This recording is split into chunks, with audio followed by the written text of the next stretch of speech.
ఏడాదిలో గద్దె దించుతామన్న రాహుల్ గాంధీ మాటల్లో వాస్తవం ఎంత?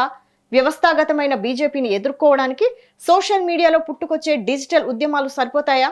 యువత అసంతృప్తిని ఓట్లుగా మార్చుకునే పక్కా ప్రణాళిక రాహుల్ వద్ద ఉందా? లేక కేవలం అశాస్త్రీయమైన ఆశలతో కాలం గడుపుతున్నారా? క్షేత్రస్థాయిలో పట్టులేని నాయకుడు కేవలం సోషల్ మీడియా హైప్తో ప్రభుత్వాన్ని పడగొట్టగలరా?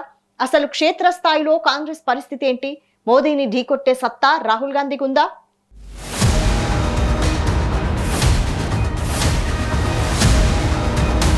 జాతీయ రాజకీయాల్లో ఇప్పుడు రాహుల్ గాంధీ యువత తిరుగుబాటు చేసే మోదీ ప్రభుత్వాన్ని ఏడాదిలో పడగొడతారని ఆశపడుతున్నారు.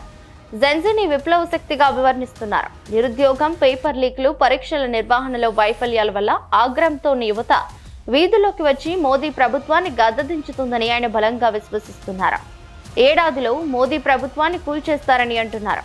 కానీ ఒక జాతీయ స్థాయి నాయకుడు కేవలం యువత ఆవేశంపైనే ఆధారపడి ప్రభుత్వాన్ని కూల్చేస్తామని చెప్పడం ఆయన ఫ్రస్ట్రేషన్ కు సంకేతంలా కనిపిస్తుంది.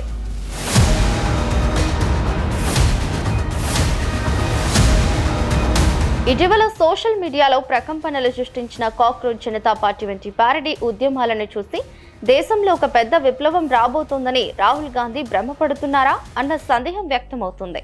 ఇలాంటి డిజిటల్ ఉద్యమాలు క్షణాల్లో పుట్టి అంతే వేగంగా కనుమరుగవుతుంటాయి. కేవలం ఒక మీమ్ లేదా వైరల్ ట్రెండ్ ను నమ్ముకుని రాజకీయం చేయడం వల్ల పార్టీ క్షేత్రస్థాయిలో బలపడదని, రాహుల్ గాంధీ తనను తాను మోదీకి ప్రత్యామ్నాయంగా నిరూపించుకోవడంలో వైఫల్యం చెందుతున్నారని విమర్శలు వస్తున్నాయి.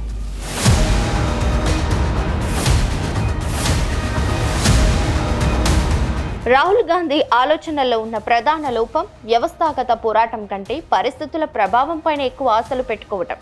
ఒక ప్రతిపక్ష నాయకుడిగా ఆయన ప్రభుత్వం కంటే మెరుగ్గా ఎలా పరిపాలిస్తారో ప్రజలకు నమ్మకం కలిగించాల్సి ఉంది. కానీ ఆయన కేవలం ప్రజలు విసిగిపోయారు, యువత తరిమి కొడుతుందన్న నినాదాలకే పరిమితమవుతున్నారు. ఢిల్లీ పీఠాన్ని కదిలించాలంటే కేవలం సోషల్ మీడియా హైప్ సరిపోదని, పటిష్టమైన క్యాడర్, విధానపరమైన స్పష్టత అవసరమని నిపుణులు అభిప్రాయపడుతున్నారు.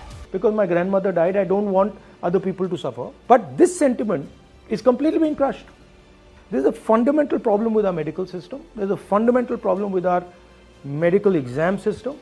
And it's not going to be fixed by small maneuvers. It's going to be fixed. It's got to be fixed once and for all properly. और ये जो एग्ज़ाम है इसको एक ही दिन पे क्यों करते हैं? Why don't they do it 5 times a year? Or 7 times a year. At least that way, paper gets leaked, you stop it, but everybody doesn't get destroyed.